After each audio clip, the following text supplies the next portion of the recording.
The Phillies have started off 7-2 this season, but fans are starting to hit the panic button on their biggest free agent acquisition of this offseason. We're going to get into all of that today on the newest episode of Phillies Digest. But before we do that, I do want to remind you guys to please subscribe to the channel if you have not already. Just 35% of our viewers that are watching our videos have subscribed so far. That means just under 65% of everybody that watches our videos has not hit that subscribe button yet. Hit the subscribe button, hit that little bell next to it so you know every time that we are uploading here on Phillies Digest. But Jordan Romano is the biggest story so far out of this Phillies 7-2 start. They've won every series. They obviously won a big one weekend series against the Dodgers.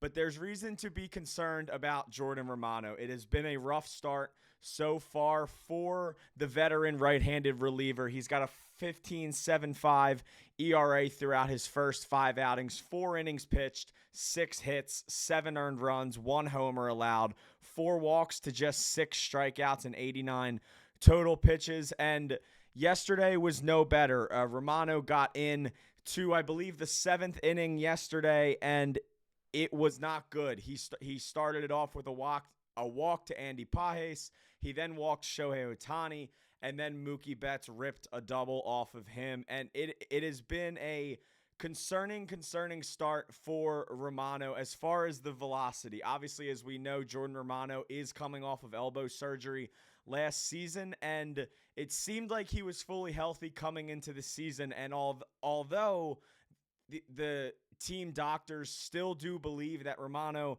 is healthy, the biggest worry right now is his velocity. The velocity is down, and there is a reason to be concerned. Rob Thomson said yesterday to myself and a bunch of other reporters in the room that he elected to go to Jordan Romano because he wanted to save Orion Kerkering for later in the game. He also noted that the velocity issues are concerning to him. He said, "We'll see," when asked about using Romano in some low leverage situations coming up. Jordan Romano spoke to reporters yesterday after the game and said that he does not know what's going on right now. He says he will look at film of his mechanics, and he says he has to get his velo up. And obviously, I think everybody sort of knows that. And Romano did speak a sort of a little more there. And he said, when I rear back and want to get one, it's usually 96, 98. Today, it just wasn't there, Romano said at his locker. This is from On Patterson's Tim Kelly. He says, I feel fine physically. I'm not sure. I'm trying to throw a good heater, and it's just not. It wasn't there today.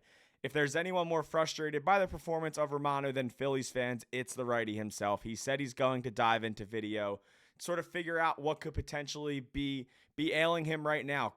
Could it be, as Thomson suggested, that he's just going through a bit of a dead arm period? Romano said, I'm not too sure, you know what I mean? But yeah, that's one thing I just got to figure out. He says, I got to get the velo up because when the velo is right, it helps the slider too. I feel like when the velo is down, it's easier to take the slider, and that's what's hard for a guy like Romano and really all pitchers, is when you lose that fastball velo, you don't have the difference in sort of miles per hour change from another pitch, right? The fastballs start to look a little more similar to the sliders than they should. And obviously, yes, those pitches don't look the same. One is sort of has break, one doesn't. But the closer the velos from a pitch that's supposed to be a fastball to an off-speed pitch, the closer they are, the easier it is to hit a pitcher because the pitches come in looking similar. Here is where I'm at with Jordan Romano. I am not full on hitting the panic button yet. I think it's hard to hit the panic button 9 games into a 162-game season and 5 outings into his Phillies career. But you have absolutely every right to be concerned right now. This is a guy who, once again, had elbow surgery last year. Velocity being down, coming off of elbow surgery, is not good. I am not sitting here and hitting the full-on panic button, but there is absolutely room for you, for myself, for Rob Thomson, for Jordan Romano.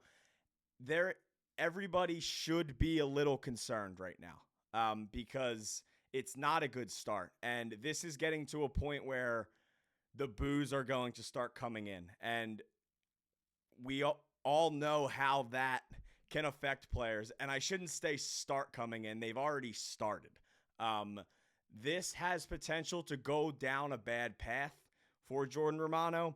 I hope it doesn't. Rob Thomson hopes it doesn't. I would hope everybody watching this video hopes it doesn't go that way, because the Phillies need Jordan Romano to be the old Jordan Romano. Or if not, they're going to have to get another bullpen arm very fast. But this has the potential to go south before it goes up.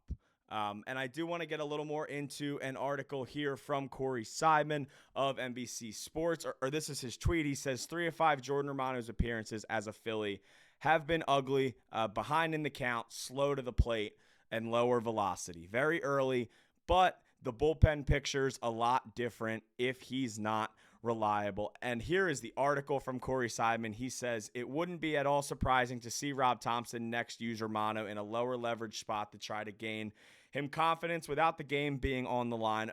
Ryan Kerkering has already rose ahead of him on the trust tree, and the Phillies could use Joe Ross or Jose Ruiz as the second leverage righty for a few days, a week, or however long it takes Romano to recapture his velocity.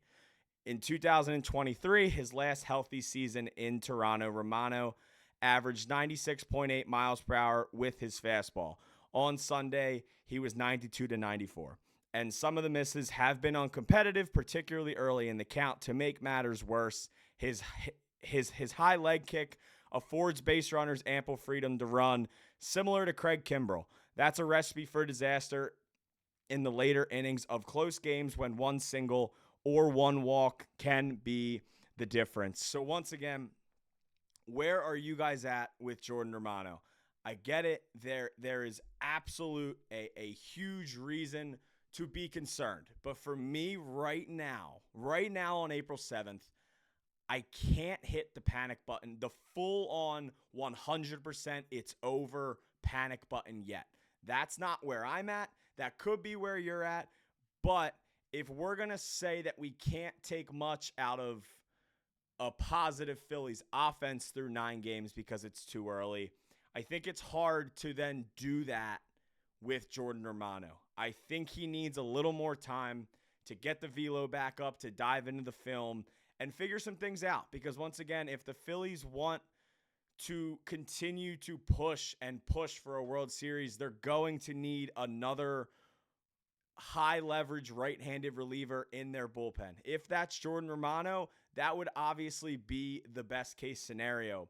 But if Jordan Romano continues to spiral and things go south very quickly, the Phillies are going to need to find one very soon. This has been the newest episode of Phillies Digest. My name is Luke Arcaini, and I will see you guys next time.